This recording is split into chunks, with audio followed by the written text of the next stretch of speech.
is On the Horizon, a video series about upcoming and new projects in the Marshall community. Today we're here with Cliff Carmody, who is the Executive Director of the Southwest West Central Service Cooperative. And we are sitting in your new office building. Yeah. So I just wanted to hear a little bit about the project and why you decided to move to this new location.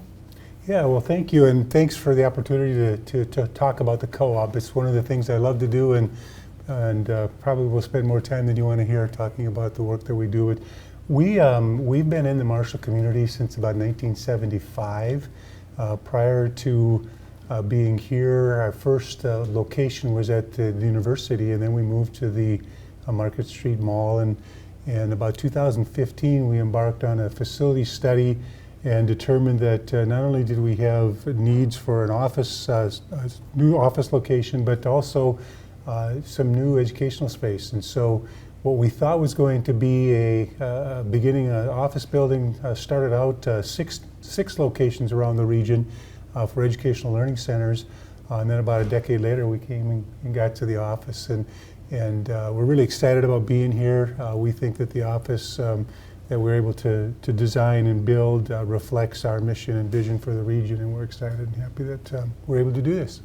And can you talk a little bit about who you serve and what is the region that your services reach? Yeah, thank you. So Southwest West Central Service Co-op is one of 9 service agencies across the state of Minnesota.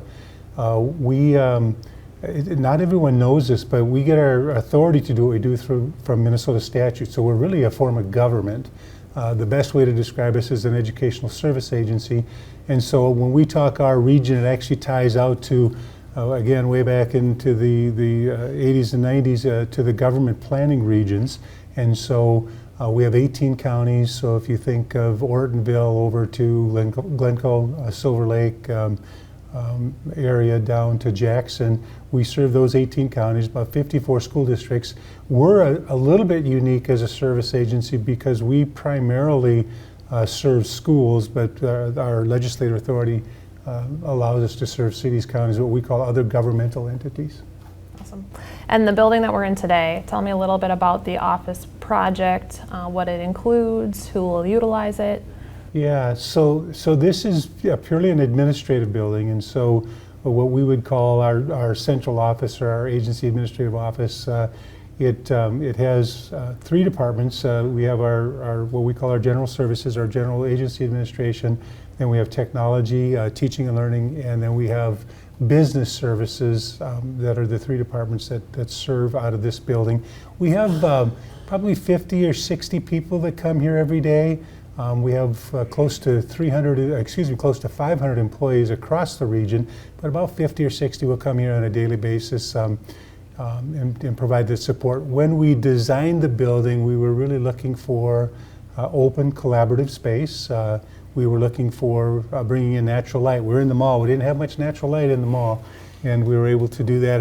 And I think the design staff did a phenomenal job of designing their individual spaces, but also the overall space. I think they did a really nice job of meeting that criteria that we were looking at when we designed the building. Are there any other unique features about the building? Well, I think we have the most technologically advanced meeting rooms in the community. We have the ability to bring people in through wireless connectivity for trainings and those kinds of things. Probably a capacity around 70 to 75 would be what we have, but I think that's probably the most unique feature. We do have smaller meeting rooms that'll hold 10 to 15 people that have the same kind of technology. So, you know, the one thing COVID taught us was you can use technology to meet, and our technology department did a great job of planning for that and putting that into the building. And you talked a little bit about the training center. What will that space allow you to do? You had a training center in your old facility, but this is a larger room with more technology included in it. Yeah, when we designed that space initially, so this is actually before COVID we started talking about, we thought it was going to be bigger. Then COVID happened and the world changed, and then we were unsure if we were going back to pre-COVID or, so we actually, the space is designed to be about the same size as what it was in our old building. I think the unique features, the openness, the height of the ceilings, the natural light that comes in, and then you add on the technology, I think anyone who's planning a meeting. And we've been using it for, as we do a lot of training both for our members and for our own individual staff needs. It's just going to offer opportunities to train like we've not seen before. So we're excited about that. And does this building or your operations as a whole see any growth in the future? Does this present any new opportunities for you? We think our whole mission is about helping people, primarily public sector, schools, cities, counties, to do things that they can't do by themselves. And so we do a lot of that kind of collaborative entrepreneurial kind of work. We've grown in the last 20 years. Excuse me. We've grown pretty significantly, and we expect going forward as we continue in our region to provide services.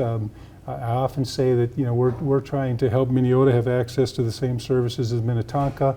That's our role. I just see that as continuing to be a challenge for us and for the region as we continue to find ways to serve our cities, our counties, our neighbors, our communities. So, yeah. What partnerships helped you get this project off the ground and get you to where you are today? Yeah, that's a great question. We talk a lot about collaboration, and when we started the planning of all of our facilities, we were always very conscientious about cost. Because we're a fee-for-service agency and our members are the ones that are going to be paying for any expenditures that we make, we were very concerned about cost. And so every community that we've been in, we've tried to partner with somebody in that community. And frankly, economic development authorities, EDA, cities have been very helpful in doing that. In Marshall, we've talked with the city and the EDA for a long time. We were trying to find a number of different ways to partner on existing buildings and existing space, and we just couldn't really find the right fit. So this space here, the land was donated, EDA was involved. It just saves the members money, and it allows us to do things that we couldn't do on our own. Thank you for watching On the Horizon. Watch for future project updates in the coming months.